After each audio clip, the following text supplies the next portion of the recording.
ದೊಡ್ಡಬಳ್ಳಾಪುರದಲ್ಲಿ ಒಬ್ಳು ಖತರ್ನಾಕ್ ಲೇಡಿ ಇದ್ದಾಳೆ. 3 ಮದುವೆಯಾಗಿ ಲಕ್ಷ ಲಕ್ಷ ಹಣವನ್ನ ಲೂಟಿ ಮಾಡಿದ್ದಾಳೆ. ಮದುವೆಯಾಗೋದು ಯುವಕರಿಗೆ ವಂಚಿಸೋದೇ ಈಕೆಯ ಕಾಯಕ.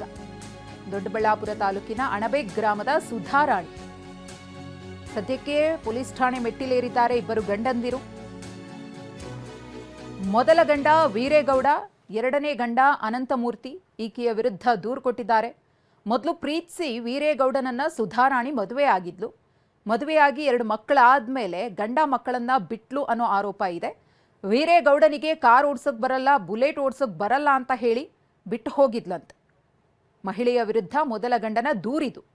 ಬಳಿಕ ಡೆಲಿವರಿ ಬಾಯ್ ಅನಂತಮೂರ್ತಿಯನ್ನ ಪ್ರೀತಿಸಿ ಮದುವೆ ಆಗ್ತಾಳೆ. ಮೊದಲ ಗಂಡ ಸತ್ತು ಹೋಗಿದ್ದಾನೆ ಅಂತ ಹೇಳಿ ಅನಂತಮೂರ್ತಿಯನ್ನ 2ನೇ ಬಾರಿಗೆ ಈಕೆ ವರಿಸ್ತಾಳೆ. 2ನೇ ಗಂಡನಿಂದ 15ರಿಂದ 20 ಲಕ್ಷ ರೂಪಾಯಿ ಪಡೆದು ವಂಚನೆಯನ್ನ ಮಾಡಿದ್ದಾಳೆ ಅನ್ನೋ ಆರೋಪ. ಈಗ ಕನಕಪುರ ಮೂಲದ ಮತ್ತೊಬ್ಬನನ್ನ ಮದುವೆಯಾಗಿರುವ ಆರೋಪ ಕೇಳಿ ಬರ್ತಾ ಇದೆ ಸುಧಾರಾಣಿಯ ವಿರುದ್ಧ. ಸುಧಾರಾಣಿ ಮೊದಲ ಪತಿ, 2ನೇ ಪತಿ, 3ನೇ ಪತಿ ಜೊತೆಗಿರುವಂತಹ ಫೋಟೋವನ್ನ ನೋಡ್ತಾ ಇದ್ರಿ. ಮೊದಲ ಗಂಡ ಸತ್ತು ಹೋಗಿದ್ದಾನೆ ಅಂತ ಹೇಳಿ ಅನಂತಮೂರ್ತಿಯನ್ನ 2ನೇ ಮದುವೆ ಆಗ್ತಾಳೆ. ಅದಾದ್ಮೇಲೆ ಏನಾಯ್ತೋ ಗೊತ್ತಿಲ್ಲ. ಅನಂತಮೂರ್ತಿಯಿಂದ 15ರಿಂದ 20 ಲಕ್ಷ ಹಣ ಪಡೆದು ಆತನಿಗೂ ಕೂಡ ಕೈ ಕೊಟ್ಟು 3ನೇ ಮದುವೆ ಆಗಿದ್ದಾಳೆ. 3ನೇಯ ಪತಿ ಜೊತೆಗಿರುವಂತಹ ಫೋಟೋವನ್ನು ಕೂಡ ಗಮನಿಸ್ತಾ ಇದ್ದೀರಿ. ಈತನಿಗೆ ಏನು ಕಾರಣ ಕೊಟ್ಟು ಯಾವ ರೀತಿ ಯಾಮಾರಿಸಿ ಮದುವೆ ಆಗಿದ್ದಾಳೆ ಅನ್ನೋದು ಇನ್ನಷ್ಟೇ ಬೆಳಕಿಗೆ ಬರಬೇಕಿದೆ. ಗಂಡ ಅಂತ ಹೇಳ್ಬಿಟ್ಟು ಕರ್ಕೊಂಬಂದ್ರು ಅಲ್ಲಿಂದ ಊರಿನಿಂದ, ನಮ್ಮೂರಿನಿಂದ. ನೀನೇ ಅಳಿನೋ ನೀನೇ ನನ್ನ ಮಗನ ಅಂತ ಹೇಳ್ಬಿಟ್ಟು ಕರ್ಕೊಂಬಂದು ಮೋಸ ಮಾಡಿಬಿಟ್ರು. ಆಮೇಲೆ ಆಯಿತು ಅಂತ ಹೇಳ್ಬಿಟ್ಟು ನನ್ನ ಪಾಡಿಗೆ ನಮ್ಮ ಮನೆ ಕಟ್ಟಿದೆ, ಎಲ್ಲ ಕಟ್ಟಿದೆ, ಏನು ಬೇಕೋ ಮಾಡ್ಕೊಂಬಂದೆ. 3 ವರ್ಷ ನಾನು ಸಮಾಧಾನದಾಗ ಬರ್ತೀನಿ ಅಂತ ಹೇಳಿದ್ಲು ಇವಳು. ಸಮಾಧಾನಕ್ಕೆ ಬರಲಿಲ್ಲ, ಇದುವರೆಗೂ ಫೋನೇ ಮಾಡಿಲ್ಲ. ಸರಿ ಗೊತ್ತಾದ್ಮೇಲೆ ಅನಂತ ಬಂದೊಳ್ಳಿ ಗಂಡ ಅವನೇ ಅಂತ ಹೇಳ್ಬಿಟ್ಟು ಅನಂತಕ್ಕೆ ಸುಳ್ಳು ಹೇಳಿದ್ದಾಳೆ.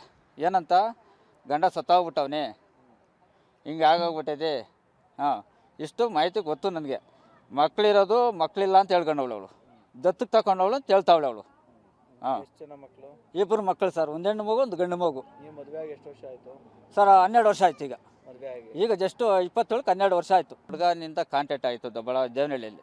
ಅವನು ನಾವು ಬಿಟ್ಬಿಟ್ಟಿದ್ದೆ. ತಿರ್ಗಿ ಕಾಂಟ್ಯಾಕ್ಟ್ ಮಾಡ್ಕೊಂಡು ಆಯಿತು. ನಮ್ಮ ಅಕ್ಕ ಒಳ್ಳೆ ಅಕ್ಕ ಸತ್ತೋದ್ಲು ಪಾಪ, 1 ತಿಂಗಳಾಯ್ತು ಸತ್ತೋಗಿ. ನಾನು ಬಂದುಬಿಟ್ಟಿದ್ದೆ. ಆಯ್ತು ಅಂತ ತಪ್ಪಾಯ್ತು ಬಂದುಬಿಟ್ಟಿದ್ದೆ ನಾನು. ನಮ್ಮ ಅಕ್ಕ ಇದ್ಕೊಂಡು ಇವಳು ಓಡಿ ಬಂದುಬಿಟ್ಲು ಚಿಕ್ಕಬಳ್ಳಾಪುರಕ್ಕೆ. ನಾನು ಒಕ್ಲೀರ್ ಹೋಟೆಲ್ ಆರ್ಡ್ರ್ ಮಾಡ್ತಾಯಿದ್ದೆ. ಆರ್ಡ್ರ್ ಮಾಡ್ತಾಯಿದ್ದಕ್ಕೆ ಇವರು ಹುಡ್ಕೊಂಡು ನಮ್ಮನೆಗೆ ನಮ್ಮಪ್ಪ ಎಲ್ಲ ಕರ್ಕೊಂಡು ಮದುವೆ ಮಾಡಿಸಿದ್ರು. ಎಲ್ಲಿ? ಈಶ್ವರನ ದೇವಸ್ಥಾನ. ಆದಮೇಲೆ ಇವರು ಹುಡ್ಕೊಂಡು ಅದೇ ಮೊನ್ನೆ ಟ್ರ್ಯಾಕ್ ಮಾಡ್ತಾರಲ್ಲ, ಟ್ರ್ಯಾಕ್ ಮಾಡ್ಕೊಂಡು ಬಂದರು ನನ್ನ ಹತ್ರ. ಆಮೇಲೆ ನನ್ನ ಹತ್ರ ಅಲ್ಲಿ ಬಸ್ಕೊಂಬಿಟ್ಟಿದ್ದು. ನೀವು ನಮ್ಗೆ ಸಂಬಂಧ ಇಲ್ಲ, ನೀನು ನಮ್ಮ ಮಗನೇ ಸತ್ತೋಗ್ಬಿಟ್ಟವ್ರು ಅಂತ ಅಲ್ಲಿ ಬಸ್ಕೊಂಬಿಟ್ಟವ್ರೀಗ.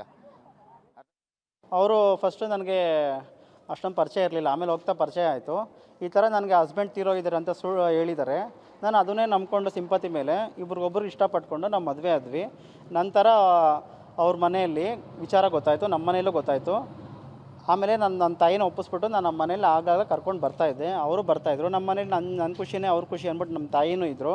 ಹೀಗೆ ನನ್ನ ಹತ್ರ ತುಂಬ ಸಾಲ ಮಾಡಿಸಿದ್ದಾಳೆ. ನಾನು ಅವ್ರಿಗೆ ಆಪ್ರೇಷನ್ ಮಾಡಿಸ್ಬೇಕು, ಇವ್ರಿಗೆ ಮಾಡಿಸ್ಬೇಕು ಅಂತ. ನನ್ನ ಹತ್ರ ಏನಿಲ್ಲ ಅಂದರೆ 25 ಲಕ್ಷದವರೆಗೂ ನನ್ನ ಹತ್ರ ಸಾಲ ಮಾಡಿಸಿದ್ದಾಳೆ. ಇದು ನನಗೂ ಜೀವನ ಅಂತ ಇಲ್ಲ. ಆಮೇಲೆ ಬರ್ತಾ ಫಸ್ಟ್ ಅವ್ರು ಒಂದ್ಸಲಿ ಅವರು ಅಲ್ಲಿ 1 ವರ್ಷ ಅವ್ರ ಊರಿಗೆ ನಾನು ಕರೆಸಿರಲಿಲ್ಲ ಹುಡುಗಿ. ಮುಂದೆ ನಾನೇ ಯಾವಾಗ ಕರ್ಕೊಂಬರ್ತೀನಿ ಅಂತಲೇ ಹೇಳ್ತಾಯಿದ್ಲು. ನಾನು ಒಂದಿನ ನನಗೆ ಡೌಟ್ ಬಂತು. ಅವತ್ತು ನಾನು ಅವ್ರ ಊರಿಗೆ ಹೋಗಿದ್ದಕ್ಕೆ ಇನ್ನೂ ಫಸ್ಟ್ ಗಂಡ ಇನ್ನೂ ಬದುಕೇ ಇದ್ದಾನೆ ಅಂತ ಸುಳ್ಳು ಹೇಳಿದ್ದಾಳೆ ನನಗೆ. ಅವರು